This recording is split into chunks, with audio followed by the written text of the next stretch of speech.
বার্ধক্যকে অপরিবর্তনীয় বলে মনে করা হয়। চুল পড়ে যায়, পেশি দুর্বল হয়ে যায় এবং শরীর ধীর হয়ে যায়।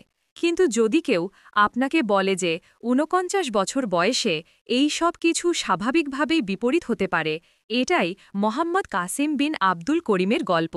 তার মাথায় টাক পড়ে গিয়েছিল, কোনো সক্রিয় লোমকূপ ছিল না এবং জেনেটিক চুল পড়ার ইতিহাস ছিল।